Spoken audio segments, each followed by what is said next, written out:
Hey, what's up, everybody? Trey Griggs here, Beta Consulting Group, and we are back for episode 46 of Standing Out, a daily podcast about sales, marketing, and leadership powered by Beta Consulting Group. When you get a chance, check us out at betaconsultinggroup.com. You can see all the things that we're doing to help companies with their sales and marketing strategies. We'd love to talk to you about how we can help you, especially with your branding, content creation, marketing, messaging, all of those fun things. So reach out to us today, fill out a form, or just reach out to me on LinkedIn. DM me, that would be great. And before we get started today, quick shout out to our sponsor, TAFS, out of Olathe, Kansas, right outside of Overland Park, Kansas, one of the big freight hubs in the United States. TAFS, these guys are the good guys in freight factoring. They're helping carriers to become educated about financial competencies, I guess you will say, as well as all the products and tools that are going to help them thrive in any market, whether it's really good for them or if it's a downturn, whatever it might be. They want the carriers to thrive and succeed. And I love that. I love the fact that they're into education. So check them out at tafs.com. and see how they can help your company if you're a carrier or if you're a freight broker, how you can partner with them to help your carriers have the right tools and resources to truly thrive. All right, well, it's been a great week of shows already. We've only had one. We got a second one today, but this week's going to be fire. Can't wait to have all these episodes today. Yesterday, we had a great conversation with our new sales and operations director, Chris Horton. The guy's phenomenal. He's here in St. Louis. If you're not connected with him on LinkedIn, make sure you connect with him, follow him. Guy's going to do tremendous things. Very excited to have him as a part of the team at Beta Consulting Group. Today, we got Britton Wesson on. We're going to have a great conversation about sales development. Can't wait to bring him on in a minute. Tomorrow, having a repeat, a round two with our good friend Charlie Safro of CS Recruiting. If you don't follow Charlie, well, you're one of the few in logistics that don't. She's got a huge following, and so appropriately so, as her content and her leadership are absolutely tremendous. So can't wait to have her on tomorrow. My good friend Sarah Allen will be on Thursday. We're going to talk about channel marketing and some of the things that she's done in her time, both at DAT and now at Ruby.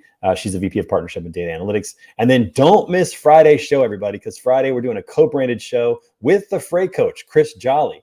It's going to be very exciting to have him on the show on Friday and just cut it up. It's always good to talk to him. A lot of energy, a lot of inspiration, and one of my best friends in the industry. So make sure you come back every day for Standing Out at 10:30 a.m. Central right here on LinkedIn, YouTube, or Twitter. It's going to be an awesome week of shows. Very excited about what's happening in that regard. So let's go ahead and get to our guest today.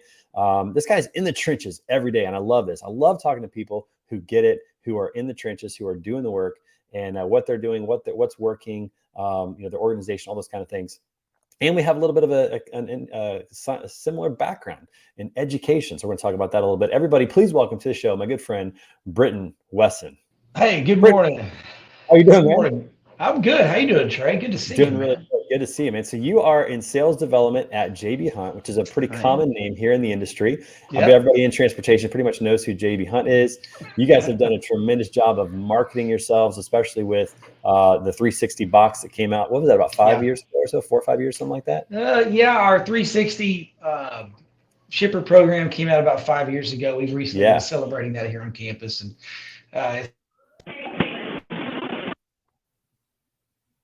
so yeah, I remember that back when it came out, just the marketing that went around that. It was really tremendous.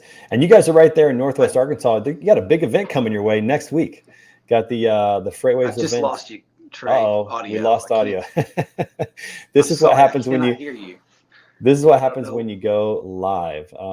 This is kind of things that happen. Let's take Britton out for just a second. We'll see if we can get him back here in just a minute on the show. You know, when you go live, folks, you just never know what's going to happen.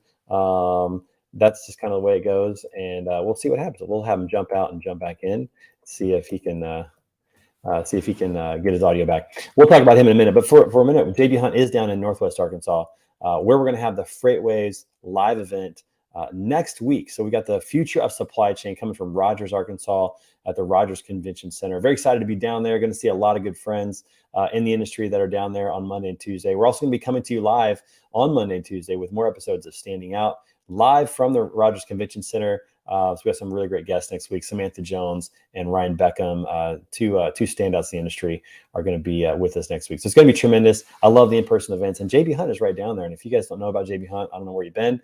They've been in the industry for a long time. You see their white and yellow and black trucks, white trucks with the yellow and black logo driving down the road. Just a phenomenal organization. So when we get Britton back, we'll talk a little bit about what he does with sales development. Let's see if we've got him on audio right now. Let's see. All right, Britton, can you hear me now? Yes, I don't know All what right. happened. Not sure. That's all right. I kind of joke around anytime that we go live and these things happen, right? You never know what's going to happen. It's just real and authentic.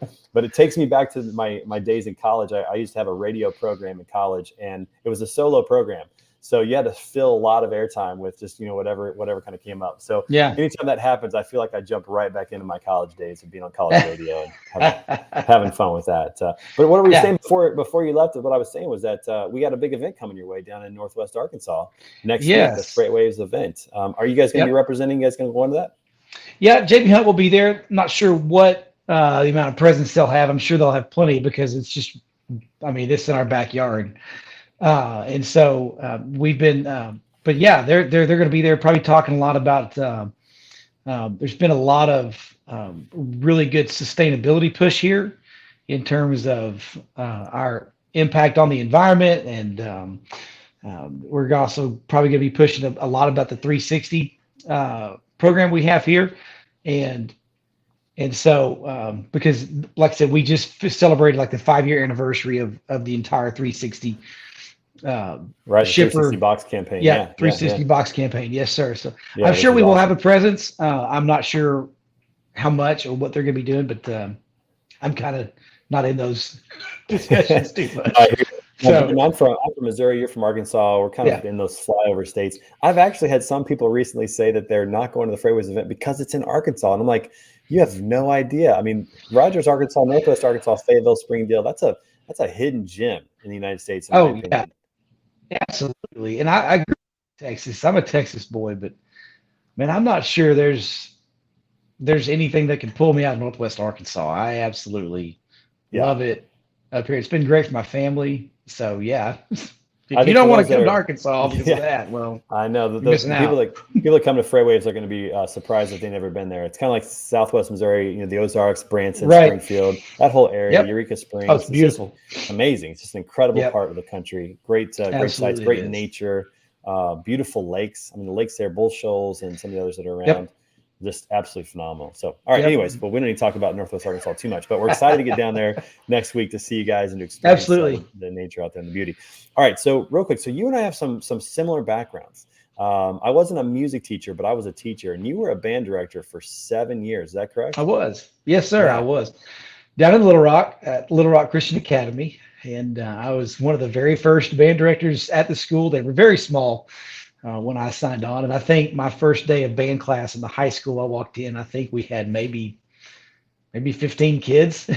Man, that's not really even a band, a marching And band. it really was. No, we didn't do marching for a long time. I didn't really take them into the marching area. That was, I'd been offered another position at a church before they really got to marching band. But yeah, man, spent 7 years. They were great. They were great. We watched the band program grow, watched kids grow as musicians. And I'm envisioning like a French horn player who's also playing cymbals or something, or drums, just because there's not enough people in the band. It was funny. It was funny. One of my first year there, I took stock of all 15 to 16 kids that were in the high school band, and we had just enough students in there that we were actually able to we didn't do the big symphonic pieces, so we did some tunes that were more into the realm of more of the jazz band because we had a great rhythm section. We had some killer players in our rhythm section, and we had just enough horns to make it work. And I think our first concert that I did with them, we did music by guys like Glenn Miller and just some of those classics, some of those classic big band writers and composers that were around. And so that's how we started out. And the jazz band kind of became a really cool foundational piece for the program. But then we kept growing, and so I had a great run. I love those days. I learned a lot about it's funny now I'm in sales, and you look back on it and you go, well, I don't have any sales experience. Well, I got a lot of people experience, and if you can handle middle school kids 5 days a week, then a carrier, a driver, dispatcher. Right, They're right. cake. Yeah, if you got middle schoolers, talking to a driver is a welcome sight. It's like, hey, I can't wait to talk to an adult. It's so nice. You're And right, right. there's a lot of sales in education. There's a lot of Oh communication yeah, skills, like you said, a lot of people skills. In fact, if you're out yep. there looking for great talent for your organization and you're struggling, because right now everybody's struggling, man, teachers is a great place to go because, Yes. teachers sometimes feel stuck. Like, well, what else would I do? I'm a teacher. What else would I do? I remember when I was a teacher, I felt like, well, what else could I possibly do? I didn't even know. But now that I'm on the Yeah. other side of it and having done sales for 12 years myself, I'd look back and go, a lot of the skills that I used as a teacher, I still use in sales, being able to Oh, talk to absolutely. people. And for you building a program, I was building a physics program. I had 12 students when I started. When I finished teaching physics, I had 60 students in physics, and many of them probably never even thought they would ever take physics. But I talked them into it and made it something they could enjoy and learn. And when There you're you a band go. director and you're trying to build a band program, it's the same way. You're like talking to kids, talking to parents, like, hey, you should be in band. Right. You should come participate, right? I mean, you're Right. selling the program. Yeah, and you're helping kids do things that they never have done before. So once they get in the beginner band, they're picking up a clarinet, a trumpet, whatever. Yeah. They've never seen one of these things before, and to watch them develop into a talented player is It's is nothing like it. really a lot of fun to Nothing like it. watch. Yeah, it's Nothing a lot of like fun it. to Yeah. be a teacher and to do that. But I made the transition to sales in 2010. You made the transition to sales right around 2000 and I don't know, whenever 2017 or so, 18. You got into sales. What did you do in Yep. between the band director and getting into sales at JB Hunt? So after my wife and I took a call I took an offer to step into church music, and that's actually my background. That's what I did in college, Yeah, yeah. was a church music degree. So I'm from, let me think here, back about, I guess it was 2007 to 2016. I was in church music. Worship And that's pastor, what, music director, or something like yep, that. yeah, worship Yeah, pastor. That's what yeah. brought us to Northwest Arkansas. And then there was, sadly, the church that I was at in Northwest Arkansas, she was a great church, just hit some financial hard times and just had a hard time recovering. And so we had to let, a lot of folks got let go. And I wound up, that actually transitioned me into sales because I wound up working at Lowe's here in Fayetteville, Arkansas, and really, really enjoyed it. And I was, what was great about that is that I learned in sales that, so I remember in my interview, the HR guy said, so where do you feel most comfortable? Well, I like the grills, the mowers, inside lawn and garden, right? Okay. Where do you feel like you could do okay? Paint, that sort of area, hardware. Where do you feel you would absolutely not want to be? Plumbing and electrical. Okay, cool. Well, I spent a couple months outside lawn and garden. And then I got to the work one morning and I looked at my shift and where I was, and I was smack dab in the middle of electrical. And I sat there for a long time. And so what I learned about sales is one of so you could call somebody, a lifeline. Yeah, it's like, and so what I learned about that was in sales, be it retail or wherever, you have to be absolutely flexible. And so I tried to learn as much as I could. I hate to use the phrase "learned enough to be dangerous" because I was in electrical, and because that can be dangerous when you don't know what you're doing. That's right. But I learned, hey, don't be intimidated by something you don't know. It's just a chance to grow a little bit and to learn a little bit more. And so wound up working in there, and that's what got me into sales, was going into the retail world. And after a year at Lowe's, I ran into a gentleman that went to our church, and he asked me what I was doing. And I said, well, I'm at Lowe's. And he goes, have you ever thought about a career in sales? And I thought, like, out of retail? And he's like, yeah. What do you think about that? I said, and I had these visions of, going door to door selling, whatever. Yeah. And so he said, let's talk about it. And, told me about what the position he had at JB Hunt. And I was real excited about it. Took it home, talked to my wife. We kind of prayed through it, and wound up taking the job in 2018. So I was at Lowe's from 2017 to 2018, and I started here at JB Hunt March of 2018, and was on our dedicated side, our private fleet dedicated service side for 3.5 years. And now I'm in a different part of the company, but it is full steam ahead, man, here at JB Yeah, Hunt. no, So it's awesome. And we have so many similarities in our story. So I did ministry as well. I went to yeah, teaching. I went to ministry, I did youth ministry and worship ministry as well. Got yeah, out of that. I did door-to-door office supply sales for 15 months there you because I was, go. I didn't know how to get into sales. I wish I'd have I, had somebody like your friend that said, "Hey, come take this professional job." I didn't have that, so I did it for 15 months, but then got into transportation sales. And so our journeys have a lot of similarities to it. yeah, they But you're do. still pretty fresh and it's still pretty new and I am. in the endeavor. What are some things that you've really learned or maybe looked back on from your time in ministry and in education that have really helped you to be successful in sales development?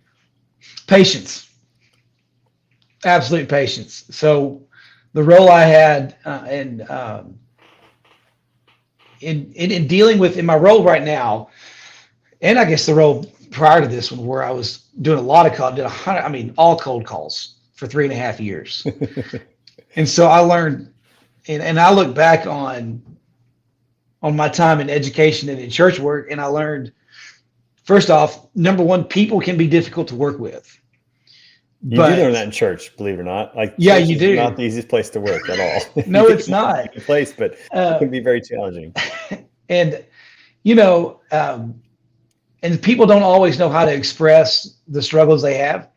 They don't always know how to put into words the problems they have. They they can see your approach to them sometimes as maybe insulting in the sense of, "Hey, I'm fine. I don't need your help. I'm good."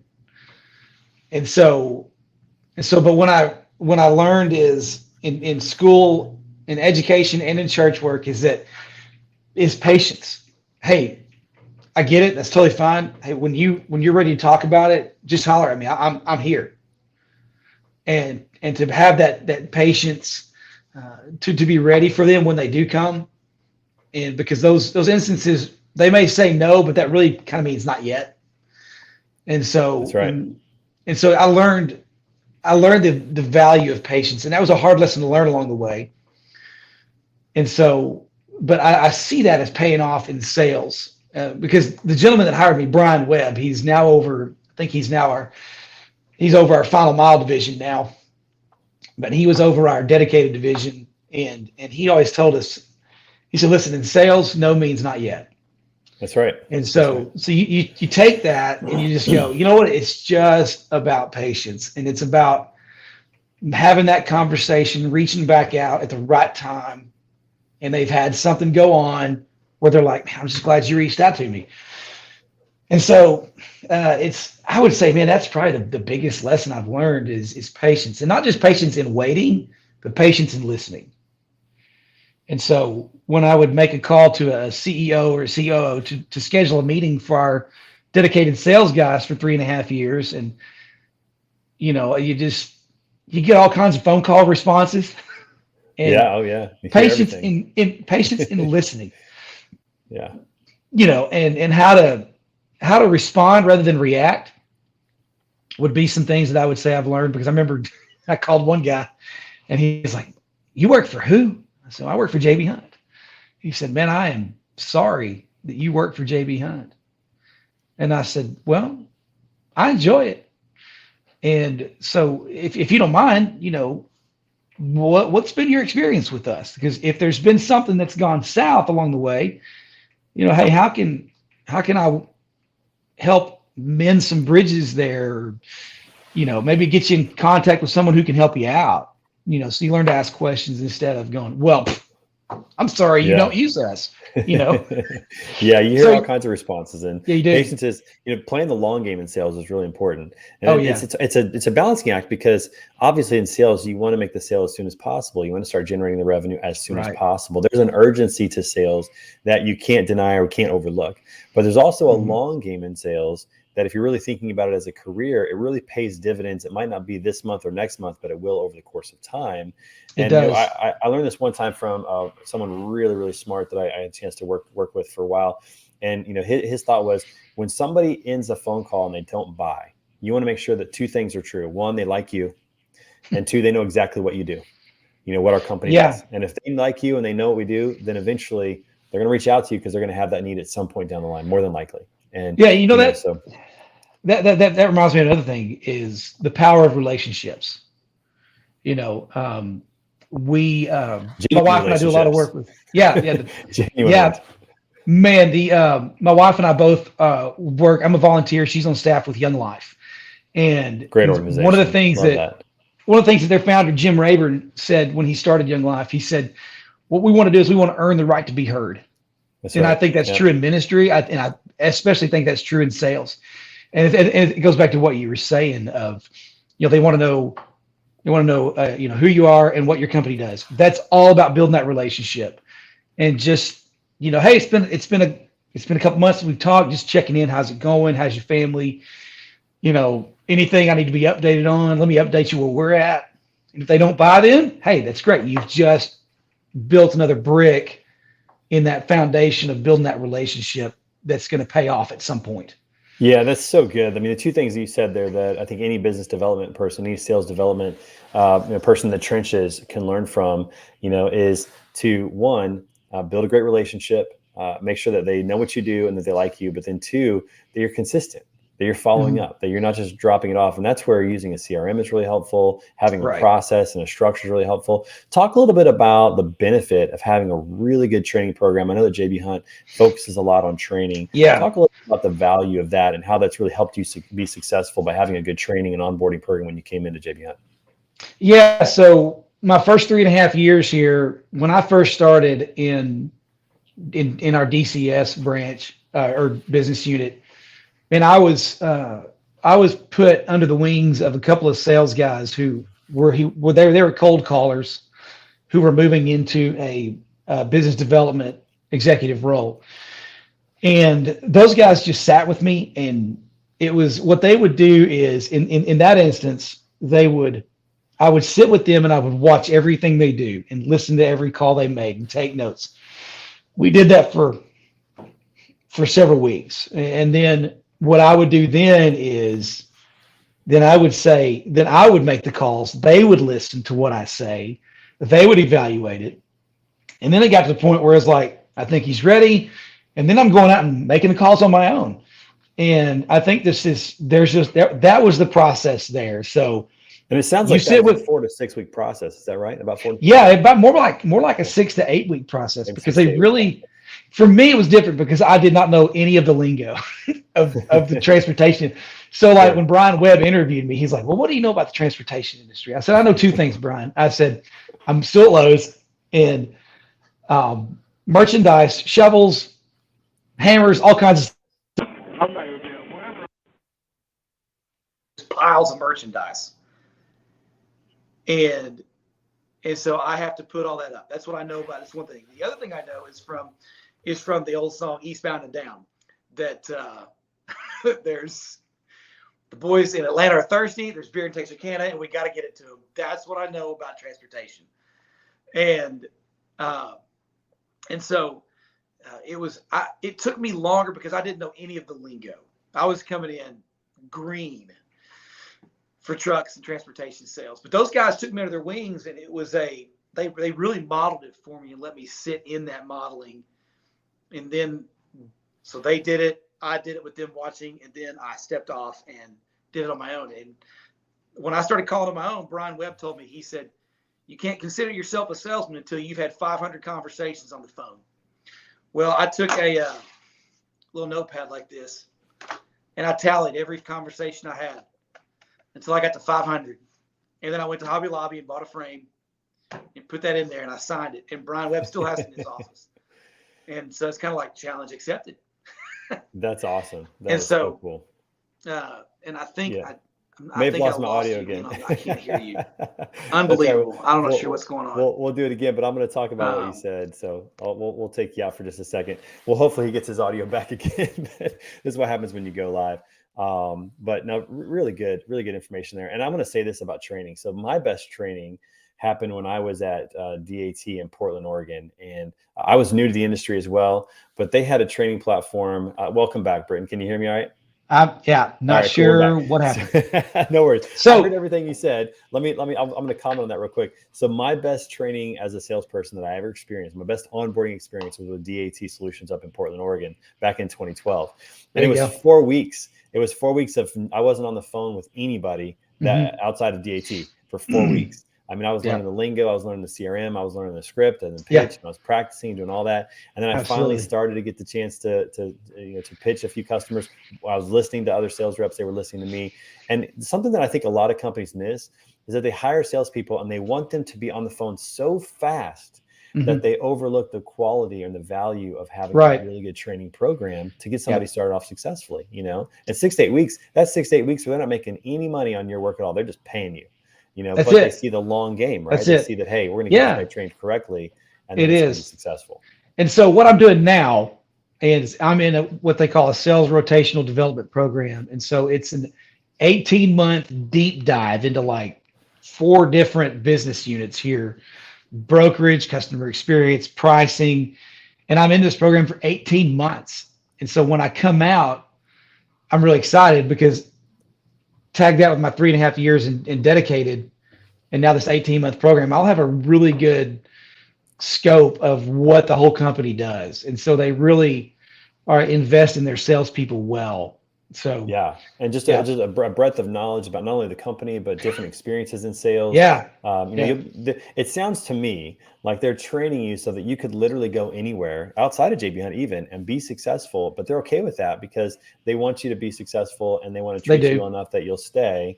But Yeah, it's like that's really critical. I think a lot of companies not only miss the beginning training, but that ongoing training of like putting you in a yeah, program and helping you develop along the way. I think that people absolutely. development in general has been lost as a priority among companies. And I love to Totally hear that JB agree. Hunt's doing that. Totally agree. They put you in situations where you really learn how to interact with people, and you know, and they help you learn the business. They help you, but you just build these relationships along the way, and that's such a big thing for me. Yeah. And Yeah. so they help people get some of the intangible things that you can't teach. They help them learn those. Yeah. Um, Yeah. or if you have the personality and people skills, they help you learn the business so that you can put all that together. They help you either way, and you put all that stuff together, and you can go out and either sell for JB Hunt or sell for someone else. Absolutely. Yeah, no, I love that. I mean, I appreciate JB Hunt so much. And if you happen to see Shelly Smith in the halls, rubbing shoulders there, tell her that Trey said hi. I look forward to hopefully seeing her next week when we're down there for Freightways. So Right. I got one. Yeah, I'll I let got her one more know. question. I Yeah. appreciate that. I got one more question for you, real quick, before I let you go. So we got to go back to the band days. Now you're a band director. That means that you can play a few instruments. What Yeah. instruments did you play? Which one was your primary? My primary was the trumpet, brass Yeah, player. that's what I'm talking about. That's what I did. So Trumpet and yeah, French horn. Uh-huh. so I did trumpet in college. Also did play euphonium. A lot of folks may not know what that is. It's like a baby tuba. Uh-huh. Yep. But I spent time on the brass, and so I was a brass player. Nice. And Did you so learn how to that's play any others like woodwinds, anything to be a director, or did you just only know brass? part of my program in when I was in college, we did as a brass major, you did have to take like I didn't want to be a Yeah. vocal major, so I was an instrumental major. That was my kind of focus. You had to pick one of the two. Yeah. Yeah. And so brass was my primary, but we did have to spend time taking a semester or two of woodwinds. And Yep. I took clarinet and flute, and those were in. I had the utmost respect for those players. Oh, anything with a Yeah, reed to me is very difficult. Like an oboe player with a double reed, that's amazing how they yeah, can play that. yeah, It's so beautiful, but that's awesome. yeah. No, I played trumpet and French horn and now play a little There you guitar. go. Do you still play a little bit, or do you hang it Yeah, up? no, I play several Sundays at our church. This past week I played the bass. Nice. I'm up on Nice. acoustic this week, Nice. and so I play a lot at our church. Very cool. Usually bouncing back and forth between the acoustic or the bass. Man, we're like cut So from the same cloth, my friend. we are. We're like brothers from another mother, bro. I'm No doubt telling you. about it. No doubt. Well, Britton, it has been so good having you on the show today. Thank you so much for just sharing your experience, not only in transportation, but also heading into it and all the things you learned about that. Best of wishes at JB Hunt with this program that you're in. And I Yeah, hope that, man. maybe we can rub shoulders next week when I'm in Arkansas. We might see each other. That'd be fun. Yeah, that would be great. You know what? I'll reach out to you. We'll figure out how to connect sometime. So That'll be awesome. I'm yeah, be we'd down love there to Sunday. connect. I'll be there till Wednesday, so maybe we can connect. That'll be a lot of fun. Sounds great, man. And for everybody who's watching, thanks so much for watching today. Make sure that you give us a comment, a like, a follow, and subscribe. That way you see every time we go live with great guests like Britton. And we'll be back tomorrow again for Standing Out episode 47 with my good friend Charlie Safro. You won't want to miss that. She's incredible to listen to. Can't wait to have her on. And we'll talk to the rest of you guys later on. Have a fabulous Tuesday, everybody. We'll see you tomorrow.